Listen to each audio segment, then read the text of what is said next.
Ada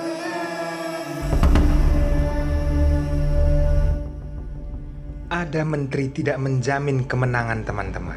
Magnus Carlsen telah menjadi korbannya saat berhadapan dengan Ding Liren, Signeville Cup 2019, Partai Taebreak. Dua benteng ditukarkan dengan satu menteri. Bagaimana keseruannya? Ambil pelajaran pentingnya, saya akan melakukan analisis sesederhana mungkin. Untuk itu, siapkan konsentrasi tinggi. Bagi kalian yang baru bergabung di Jari Pelawi CS, welcome. Jangan lupa tombol subscribe dan nyalakan loncengnya. Langsung saja, Ding Liren memegang bidak hitam dan Magnus Carlsen memegang bidak putih. Selamat menyaksikan.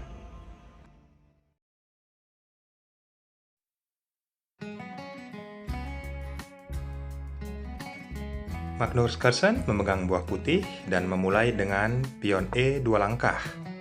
Ding Liren membalas dengan langkah yang sama. Pion E 2 langkah kembali. Putih kuda F3 lalu hitam. Di sini melakukan pengembangan kuda ke C6. Putih gajah C6, terjadilah pembukaan Ruy Lopez di papan. Balasan dari Ding Liren menaikkan pion A dan mengancam gajah. Gajah mundur ke A4. Lihat di sini teman-teman, setelah hitam menaikkan kuda ke F6 mengancam posisi pion dan putih mengabaikan pion tersebut melakukan rokade sayap raja. Gajah dikeluarkan ke E7 dan posisi putih menjaga pionnya menaikkan pion D ke D3. Lagi-lagi gajah dikejar teman-teman dan mundur ke B3. Setelah hitam menaikkan pion ke D6, Magnus Carlsen menaikkan pion ke C3. Langkah masih rumusan dalam pembukaan Ruy Lopez, kuda ke A5 mengancam gajah dan gajah mundur ke C2. Di sini teman-teman, setelah pion dinaikkan 2 langkah ke C5 oleh Ding Liren, di sini Magnus Carlsen menaikkan pion D 1 langkah, mengajak pertukaran di pion center ya teman-teman. Langkah dari Ding Liren dengan kondisi seperti ini memukul pion dengan pion yang ada di C dan terjadi pertukaran pion. Setelah hitam melakukan rokade sayap raja, lihat teman-teman. Magnus Carlsen mulai menaikkan pion H dan menjaga posisi kuda agar tidak ke G3. Tapi apabila kita berandai sementara teman-teman, kenapa putih tidak pukul pion secara gratisan tersebut? Dan inilah sebabnya teman-teman, apabila kuda pukul pion tersebut, maka menteri ditempatkan ke C7 dan jelas ini kuda akan mundur ke F3. Langkah selanjutnya yang terbaik oleh hitam adalah mengancam menteri dan jelas ya, kuda akan menutup lalu gajah ditempatkan ke B7 diagonal untuk menyerang pertahanan raja putih. Lalu putih benteng ke E1 dan hitam benteng ke C8. Di sini teman-teman sangat tidak baik posisi putih karena perwira yang dimiliki hitam itu sangat aktif. Kuda telah keluar, benteng sudah ditempatkan dengan tempat yang sangat strategis dan gajah sudah mendiagonali posisi raja putih. Maka dari itu, Magnus Carlsen tidak menginginkan hal ini terjadi teman-teman. Kita kembali ke partai aslinya. Terlihat secara gratis, tetapi Magnus Carlsen tidak memakan pion yang ada di E5, melainkan dia menaikkan pion H1 langkah menjaga pergerakan kuda. Lalu hitam menempatkan benteng ke jalur E. Balasan dari Magnus Carlsen dengan kondisi seperti ini menutup pergerakan di lini center. Pion dia naik 1 langkah, lalu hitam menaikkan gajah ke D7.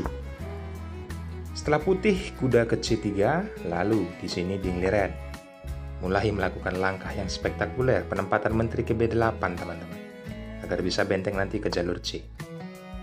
Lihat, setelah gajah ditempatkan ke D3, lalu hitam menempatkan benteng ke jalur C. Putih manuver kuda, dan hitam juga manuver kuda ke B7 yang nantinya bisa ditempatkan ke C5. Teman-teman coba perhatikan langkah yang dilakukan oleh Ding Liren atau buah hitam ya. Setelah Magnus Carlsen menaikkan pion G2 langkah, lalu dia menaikkan kuda ke C5. Setelah itu, putih kuda ke G3.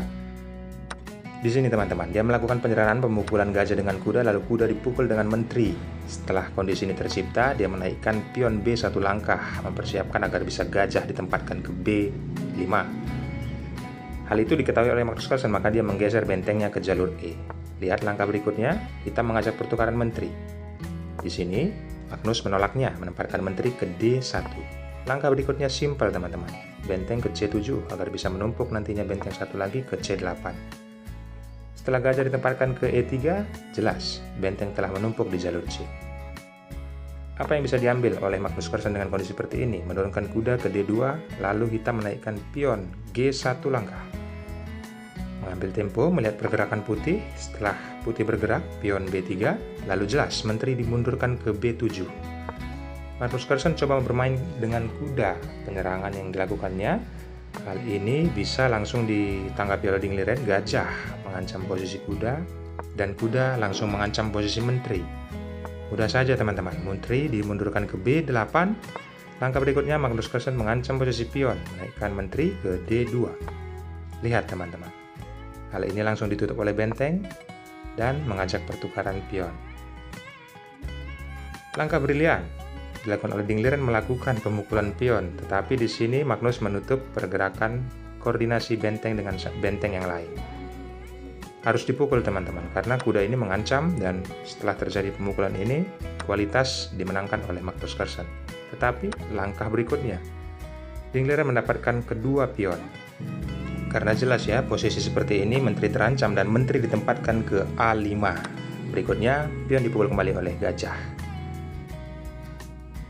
Next teman-teman, yang dilakukan oleh Magnus Carlsen menaikkan pion G1 langkah mengancam kuda, tetapi di sini Ding Liren membiarkan kuda tersebut.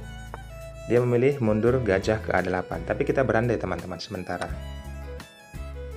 Kita berandai sementara, kenapa pion tidak pukul kuda?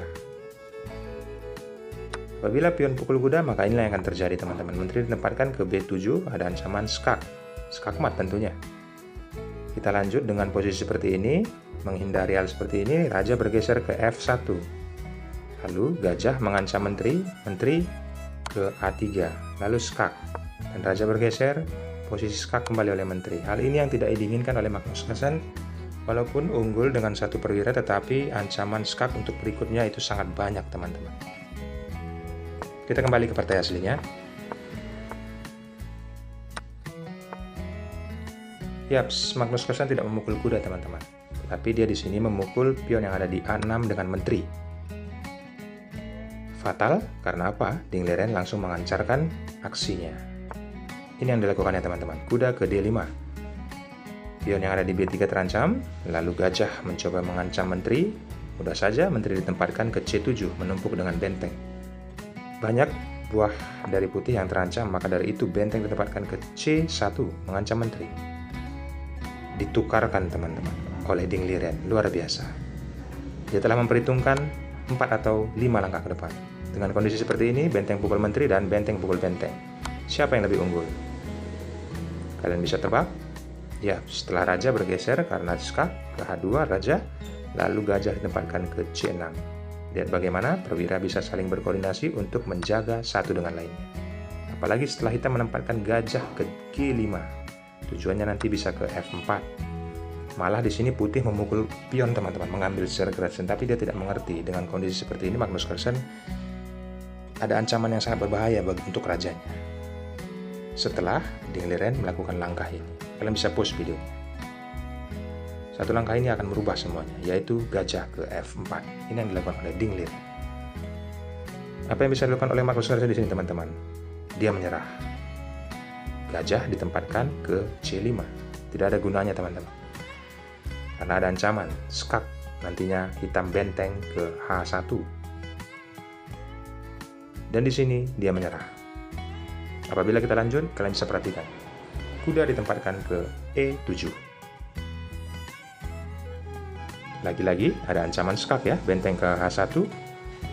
Apabila dilanjutkan dengan langkah terbaik, putih di sini mungkin bisa menutupnya dengan pion, pergerakan gajah atau diagonal gajah. Pion F bisa dinaikkan satu langkah atau beberapa langkah alternatif lainnya. Kita bisa pelajari. Langsung pion tersebut dipukul oleh gajah. Satu langkah lagi, ancaman skakmat.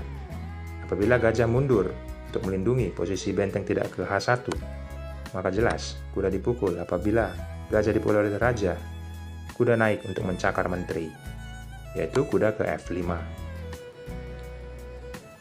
Luar biasa teman-teman, langkah yang dilakukan oleh Ding Liren, pengorbanan menteri, menukarkan satu menteri dengan dua benteng, dampaknya seperti ini. Karena seperti yang saya bilang tadi, 4 atau 5 langkah ke depan dia telah memperhitungkan.